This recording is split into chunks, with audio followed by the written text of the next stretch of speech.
Muy bien. No, sobre todo también para poder mantener este espacio que ha venido funcionando tan bien en las jornadas anteriores, en el que hacemos primero estos 20 minutos de intercambio entre quienes acaban de exponer en la mesa y a continuación las preguntas de los asistentes. Así que, bueno, sin más sin más preludios, vamos a presentar al tercer y último expositor de esta mesa. Es el profesor Manuel Alejandro Serra Pérez. Él es profesor de Pedagogía y de Didáctica en la Facultad de Educación y miembro del Grupo de Investigación Noesis en la Facultad de Filosofía de la Universidad de Murcia, donde colabora activamente en las líneas de investigación de filosofía antigua, especialmente aristotelismo, y medieval, particularmente el pensamiento tomasiano. Él ha publicado numerosos artículos en diversas revistas internacionales y va a estar presentándonos su comunicación titulada Impacto moral de las pasiones animae, emociones, según Tomás de Aquino. Así que muchas gracias, lo escuchamos. Muy agradecido, muchas gracias por su atención y por la amable presentación. Pues la contribución que voy a presentar pretende centrarse en los artículos 1, 2 y 3 de la Quaestio 24 de la Summa Theologiae, Teología de Tomás de Aquino, donde el Aquinate expone la cuestión de si se da el bien y el mal en las emociones, llamadas por él pasiones anime. El interés de esta cuestión reside en distintos ámbitos.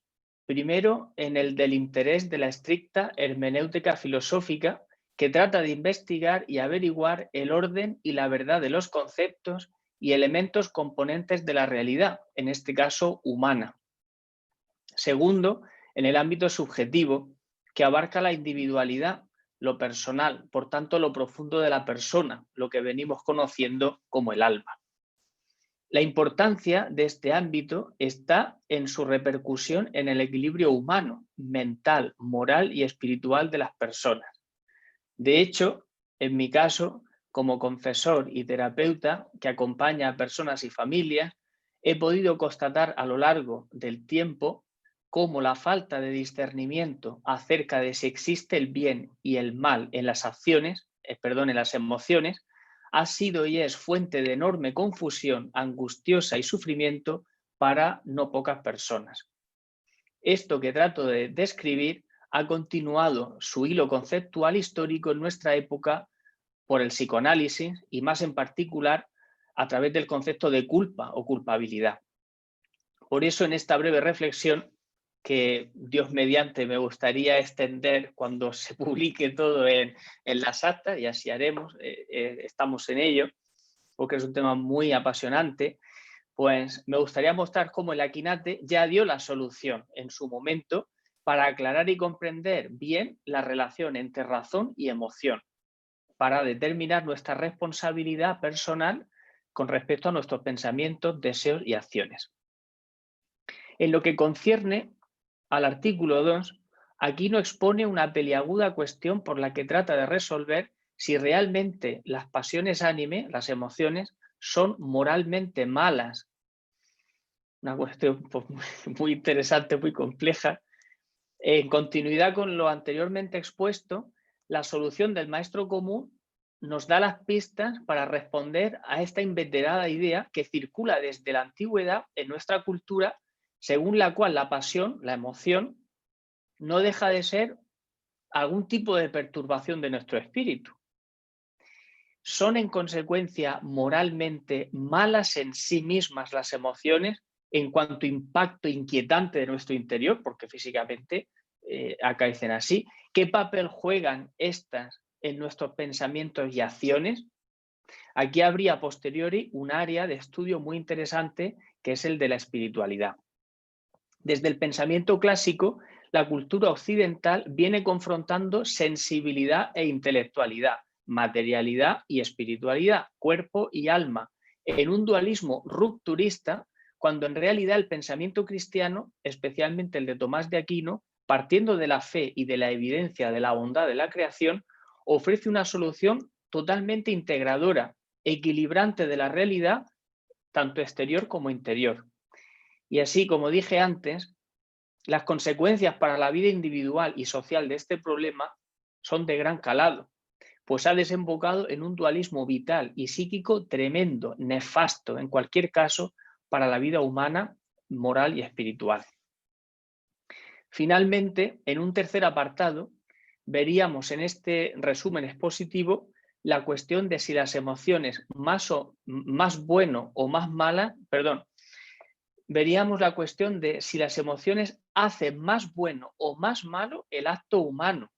Otro tema de gran interés, por cuanto se tiende a pensar que a más emotividad, mayor trascendencia con respecto a la moralidad del acto, así como al contrario, a menor emotividad, menor trascendencia, lo que ha desequilibrado por completo a los sujetos que de suyo presentan una personalidad en uno u otro sentido, amén de la confusión que se genera y que tanto incide en lo personal.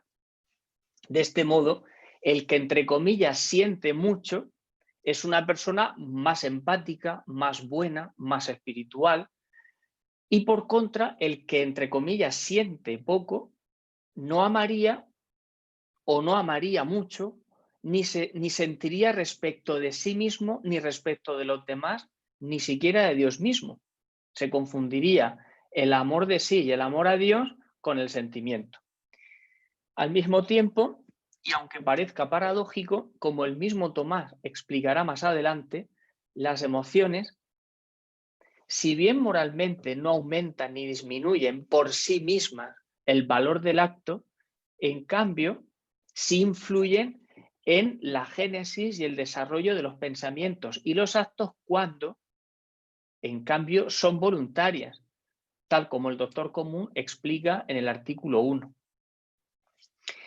En el desarrollo de este resumen expositivo, me gustaría plantear y poner por escrito después en la publicación cuestiones que me parecen muy interesantes, como por ejemplo, cómo confrontar actualmente en nuestra época toda la influencia, el influjo que está teniendo la cosmovisión orientalista, que tiene muchísimas cosas buenas, pero al mismo tiempo, como el vacío espiritual de Occidente es tan notorio, está sucediendo que en la conciencia social, en la cultura occidental, está creciendo pues como la sensación de que el ideal de ser persona, el ideal de hombre, de persona, es la apaceía, esa antigua, en la cual, pues en realidad, el justo medio, la virtud, no está en el equilibrio que la razón produce sobre la pasión, sobre la emoción, sino directamente en la apaceía, más bien estoica, es decir, en apartar, trascender la dimensión sensible, la pasión, como signo de la verdadera virtud. Algo que, como también trataré de explicar, ha tenido mucho impacto en la historia occidental y sobre todo en la espiritualidad. Por desgracia, lo digo así de una forma un poquito personal, por desgracia, se ha llegado a confundir y a identificar el ideal de perfección humana y cristiana con la inhibición de la pasión. Es decir, con la negativización de la pasión. La pasión, en cuanto produce una turbación del interior, pues no es algo que contribuya a la acción humana para alcanzar el bien, como en teoría todos aceptamos, sino que realmente se ha visto siempre como algo inquietante. Y pongo a lo largo del escrito que presentaré, pues varios ejemplos. Por ejemplo, decimos que el dolor y el placer pues no son malos ni buenos en sí. Sin embargo, si pensamos en algunos ámbitos en concreto, en la teoría decimos eso, pero luego en la práctica, pues directamente decimos que el miedo o el dolor es una pasión negativa, porque sensiblemente produce un impacto negativo. En cambio, desde el punto de vista moral, no lo es. Un dolor o la tristeza misma aunque físicamente sea algo en sí negativo, pero moralmente puede ser algo bueno y conducir a algo bueno o proceder de algo bueno. Y al contrario, puede proceder y puede desembocar en algo malo. Depende de la determinación de la voluntad, de la facultad racional, como explica Aristóteles, como luego remacha Tomás. Y ya finalmente, pues, no sé, esta cuestión por concluir, esta cuestión de otro tipo, por ejemplo, de lo que es el placer. Nadie discute que el placer de viajar, el placer de la pintura, del arte, el placer de la música, el placer de comer es malo. Pero, por ejemplo, hay otros ámbitos donde arrastramos en Occidente una historia muy tortuosa, por ejemplo, con la sexualidad. Es decir, esa sensación de que el placer en el ámbito, por ejemplo, sexual, pues como que es algo que incluso en el matrimonio, incluso con rectitud, no deja de producir, o por lo menos ha sido así alguna década atrás, como que ha sido vehículo como de impureza, ¿no? de algo que te mancha. Y eso ha estado, y yo creo que todavía está un poco presente en nuestra cultura. ¿De dónde viene todo eso? Pues en el fondo creo que de aquí, de esta falta de discernimiento entre la pasión, su naturaleza y el papel que tiene la razón en la determinación de su cualidad moral. Si puede ser moralmente cualificable o no, que depende, como digo, de esto. Ahí ya termino. En el artículo 1, una cuestión también muy interesante con el tema de las obsesiones. El papel que juegan las emociones con el fenómeno de la obsesión. Una cosa fundamental muy interesante que intentaré pues, poner por escrito y proponer en el escrito que se haga. Muchísimas gracias.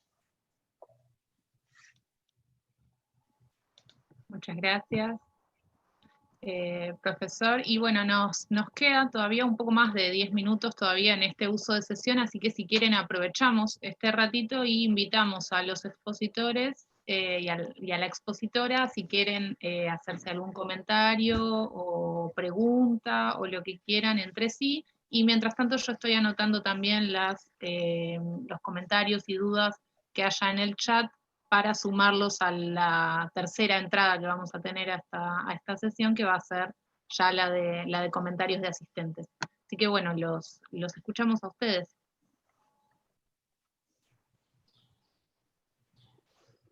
Acho que a professora Ripa quer comentar. Sí, al profesor Manuel me gustó mucho la manera de presentarlo, sobre todo haciendo pie en esa crítica a los estoicos que hace Tomás en esa cuestión. Con todo, ese problema que arrastramos goza de buena salud. Y goza de buena salud precisamente en los medios donde se estudia a Tomás. Yo a principio de año presenté un trabajo en otro encuentro medieval sobre este tema, porque mis alumnos de Introducción a la Filosofía, cuando yo les traje textos tomistas sobre la unidad de cuerpo y alma, no lo podían creer. Y no lo podían creer porque lo que ellos vivían en su escuela, en su espiritualidad, era otra cosa. La pregunta que yo quería hacerles es esta. Mi interpretación es que nosotros a veces tenemos una esquizofrenia discursiva. Y uso la palabra esquizofrenia para mencionarla en términos de morbilidad y no de malicia ética, no un doble discurso, por el cual nos permite enseñar algo, decir algo, insistir en la unidad sustancial, enojarse contra los que son dualistas y cartesianos, pero por otro lado, hacer recomendaciones y espiritualidades que son absolutamente dualistas y violentas, ¿no? Bueno, no sé si le parece eso pertinente. Pues le agradezco sinceramente la observación y la pregunta que plantea, porque nos da pie a traer a colación una cosa que a mí me parece bastante urgente de parte de quienes tenemos esa confianza en que en Aristóteles y sobre todo también en Tomás de Aquino, que asume la riqueza de la revelación cristiana, que tiene un contenido humanista enorme, pensemos que el pensamiento cristiano ha tratado de ser, sobre todo en el medievo, pues como la cumbre de lo humano. Y de alguna manera, engarzando con lo que decíamos, la razón como participación de la ley eterna y de la razón divina, lo que está llamada es, de alguna manera, a hacerle a lo humano descubrir su verdad, a descubrir su justo medio de alguna forma.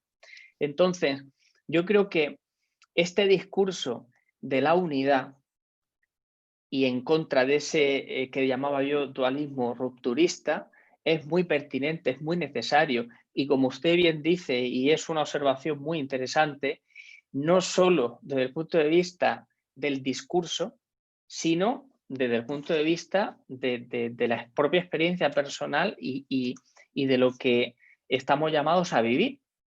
Y yo tengo como profesor la misma experiencia que cuando se presenta esta moral y esta ética tomasiana que trata de presentar pues, el misterio de lo que es el hombre, lo sensible, lo humano, en su unidad, las personas suelen abrir los ojos con sorpresa y con agrado, porque el dualismo no es lo que representa el orden natural, sino esta unidad que nosotros creemos en ella y creemos porque creemos que parte de la realidad.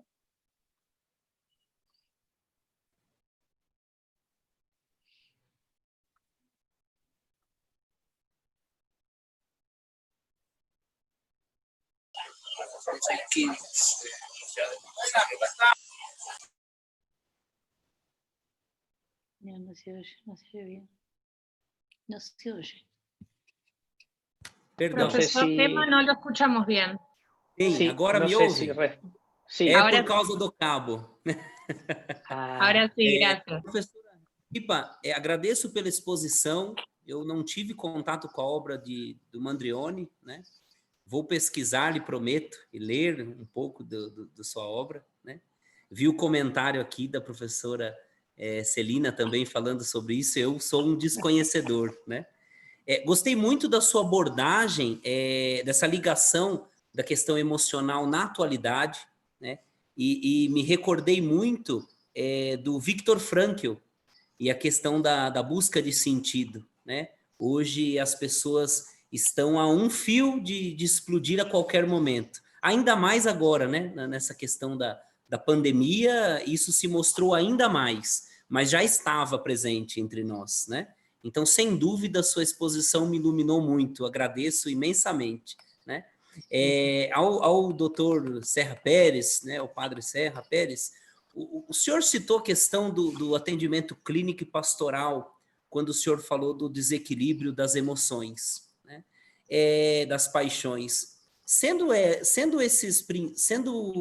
as emoções, as paixões, princípios de ação, segundo o Santo Tomás, como que o senhor trabalha essa possibilidade de reequilibrar a pessoa humana? Na psicoterapia, no pastoreio, como que o senhor trabalha essa questão na prática? Porque eu me recordo que foi me perguntado na minha defesa do mestrado, né? Eu trabalhei a prudência em Santo Tomás e um dos professores me perguntou: você acha que isso pode ser praticado? Isso pode? Ou isso é uma teoria morta já? Né? E eu disse, não, nós podemos praticar isso, mas no trabalho de formiguinha. Né? Então, eu hoje na sala de aula, como docente, eu trabalho com cada aluno, né? Com cada pessoa e a gente vai... Então, eu fiquei muito curioso, muito estimulado em ouvir do senhor como que o senhor trabalha essa questão. Pues le agradezco también esta cuestión porque me parece interesante y ya no solo en el plano teórico, sino como bien apunta usted, en el plano terapéutico es pastoral. En mi experiencia me ha tocado acompañar a muchas personas desde hace bastantes años que han sufrido de este fenómeno que es bastante común de las obsesiones, como comentaba al final de mi exposición. Acompañando a estas personas he podido descubrir que el gran problema que subyace debajo de este fenómeno es lo que plantea el artículo 1 de la cuestión 24, que es el discernimiento acerca de qué es la emoción, qué es la idea, cómo descubrir la racionalidad de una idea y cómo descubrir la irracionalidad de la contraria, de una idea pues que sea realmente angustiosa, que sea obsesiva y que no parta de la realidad, que no tenga orden, que no tenga verdad. Y me he dado cuenta que cuando se ayuda a las personas a poder hacer este discernimiento de lo que sienten, de lo que viven dentro de ellas, a poder descubrir la verdad y el bien de las ideas, con la razón, con la experiencia, pues en muchos casos, pues esa obsesión desaparece, esa obsesión se descubre. Entonces, a lo que plantea la cuestión, lo importante es el discernimiento, el discernimiento. Yo tengo una serie de elementos por los que puedo descubrir si una idea y su consecuente emoción, que suele ser angustiosa, suele ser de miedo, suele ser inquietante, cuando hablamos de una obsesión, cuando una idea es conforme al recto orden, cuando es conforme al bien, cuando es verdadera, cuando es racional y cuando no lo es. Y claro, por cierto, no hay mejor maestro, junto con los ya mencionados, en este arte que Ignacio de Loyola. Ignacio de Loyola, desde la pura espiritualidad, el discernimiento que él propone para descubrir cuando las ideas proceden, él llama el lenguaje, ¿no?, del mal espíritu o del buen espíritu de Dios o del enemigo del alma, en realidad es esto. En realidad lo que está proponiendo es el discernimiento racional de las emociones y de su concurso, decía usted también, en el tema de las acciones. Evidentemente es que esto es una cuestión que requeriría muchísimo abordaje. La importancia que tiene no solo en la génesis de la decisión moral de la voluntad y de la acción en la que cristaliza, sino en el conjunto de lo que es la acción, el papel importantísimo que tiene tanto la emoción como su discernimiento, como la facultad racional fundamental. Esto es lo que un poco, en fin. Muchas gracias. Muchas gracias a usted.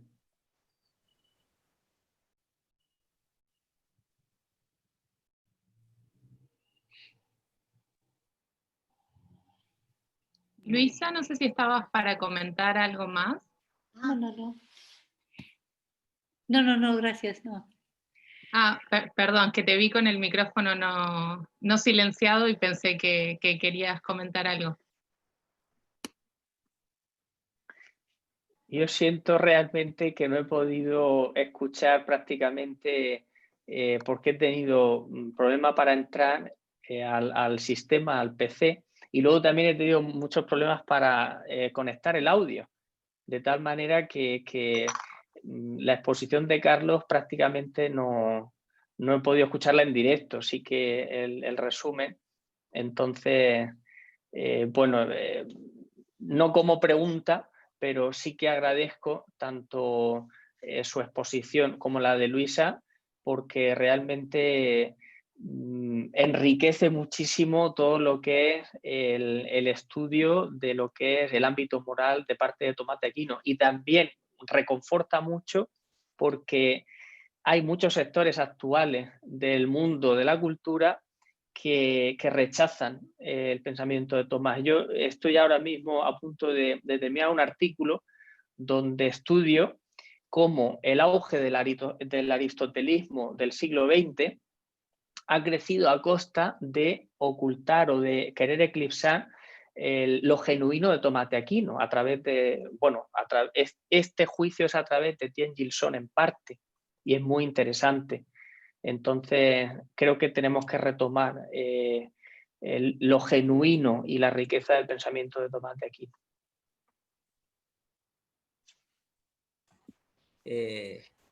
Se o senhor me não, permite, Luísa, né, Luísa. fazer um comentário, Sim, Luísa. a mim me parece, né, que em tempos de materialismo, né, que nós vivemos já há um século, pelo menos, né, a grande ênfase do materialismo, que ganha muitos nomes, né, diferentes, dependendo da abordagem, me parece que nós precisamos relembrar ao homem quem é ele. Me vem à mente a pergunta do Batista Mondin, né, naquele livro tradicional de antropologia, né, o homem quem é ele, porque quando nós vamos pelo caminho do reducionismo, por qualquer dos reducionismos que nós caminhemos, seja o espiritualista ou o materialista, a tendência é que nós caiamos numa frustração, né? Sim, Porque fica alguma área do ser sem ser contemplado, né? Então, eu gosto muito no início do aluno do médio, né? Do aluno que está na educação básica, de no primeiro dia de aula perguntar a eles, né?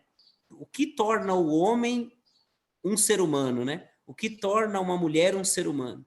E eles têm uma dificuldade enorme de responder, porque eles não sabem quem eles são, né? E isso não é só no jovem, no adolescente.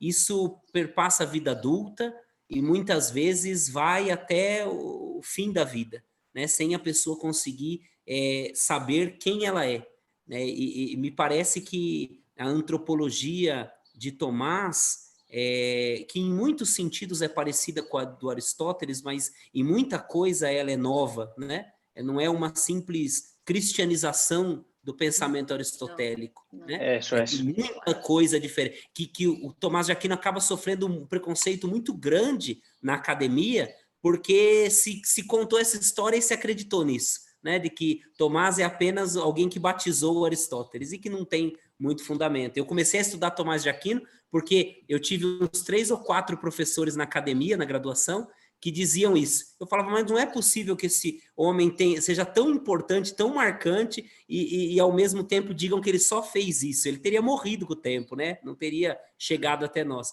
Então, me parece que lembrar ao homem quem é ele é um grande caminho não de mudança de fora para dentro, mas de caminho de autoconhecimento de quem ele é, e isso abre uma via muito saborosa a esta pessoa que vai se conhecendo, se autoconhecendo, né? Gracias.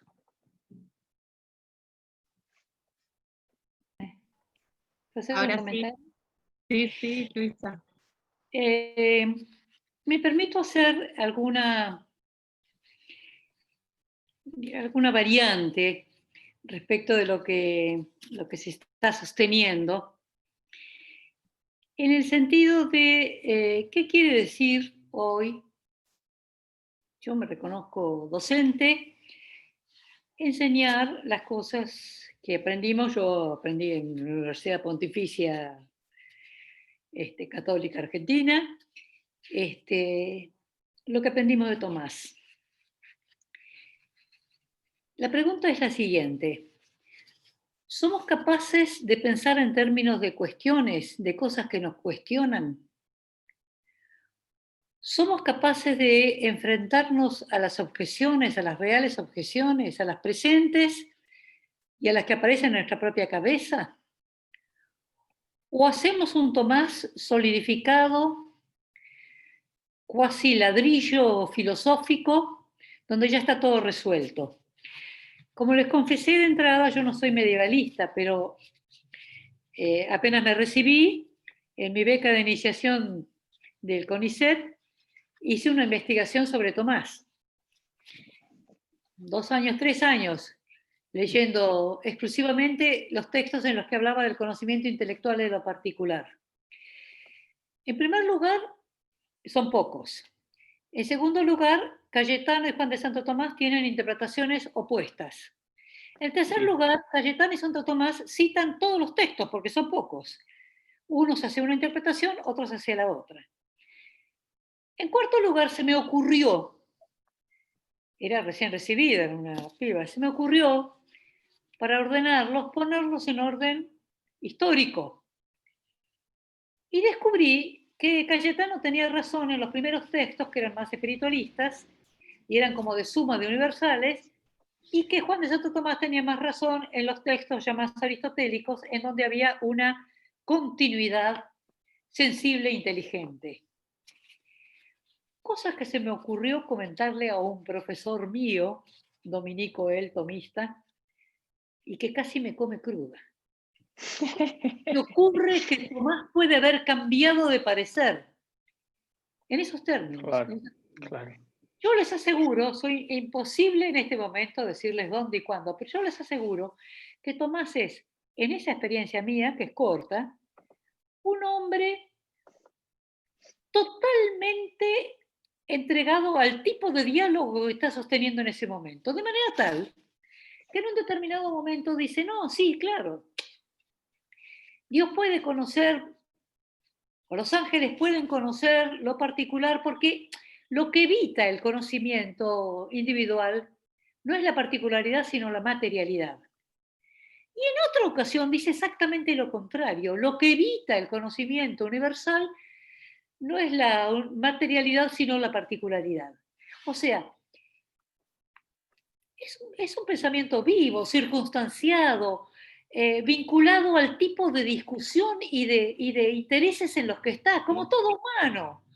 Por lo tanto, hay que dejar de hacer, en mi modesta opinión, de Tomás esa especie de santo del saber sólido, acabado, que él mismo no se juzgó a sí mismo así.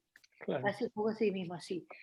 Y hay que tomarlo, me parece, de una manera como tomamos a todos, más vital, más real, más concreta, más circunstanciada y más capaz de escuchar y a partir de la escucha de modificar algo en su manera de pensar.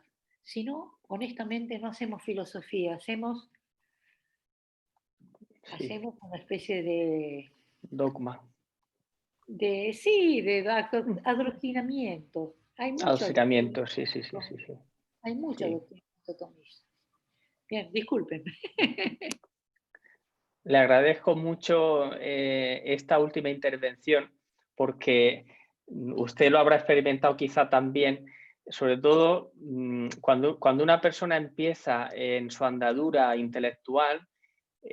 A mí por lo menos me pasó cuando salí del seminario en lo pastoral y en lo doctrinal, y luego ya cuando seguí con los estudios filosóficos, pues algo parecido, uno sale como con las ideas demasiado claras.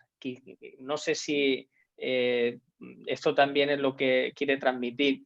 Tan claras, que conforme uno va estudiando en profundidad, se da cuenta de que no solo un pensador, sino que la propia realidad, si bien no es que cedamos a un relativismo de ningún modo, sin embargo, la propia realidad no solo es poliédrica, que esto es un acercamiento muy distinto y muy necesario e interesante. No solo es poliédrica, sino que, como bien dice, somos sujetos vivos que apreciamos y percibimos la realidad progresivamente y de forma, de tal manera que incluso el diálogo con una persona nos cambia, nos influye, nos hace ver las cosas desde otro punto de vista, enfocarlas de otra forma y conforme pasan los años, esto creo que es una experiencia que yo la comparto por completo y es un criterio hermenéutico incluso para estudiar a Tomás muy interesante, se lo agradezco mucho.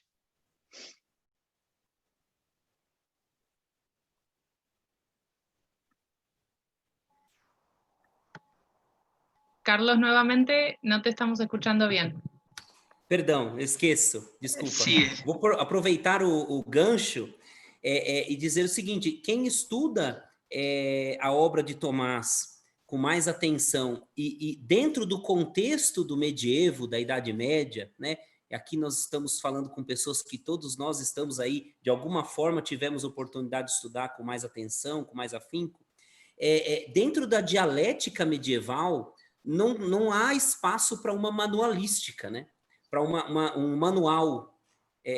Às vezes as pessoas leem a Suma de Teologia como se ela fosse um manual de encontrar o certo e o errado. O estudo das paixões, ele mostra muito bem isso, que não há definições 100% claras e ali, né, explícitas, que você precisa garimpar dentro do texto. E quando você vai fazer isso, isso acaba dando margem para interpretações distintas dentro daquilo que ele está dizendo, né? Até porque nós não temos como consultá-lo, né? Para esclarecer as notas de rodapé do texto, né?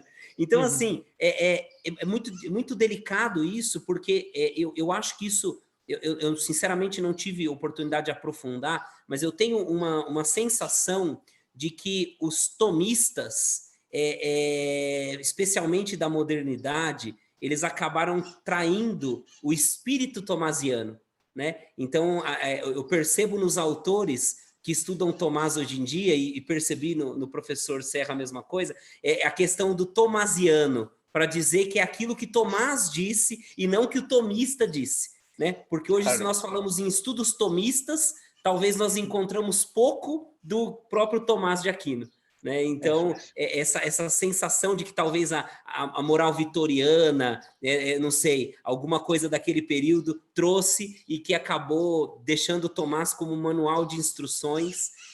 Talvez, eu me recordo aqui do professor Jean Lauan, talvez mesmo o Evangelho, ele tem muito pouco de manual, né? Então, quem dirá Tomás de Aquino? Então, claro, quando a gente usa dessa forma, a gente faz um uso errado, né, daquela obra tão maravillosa, né?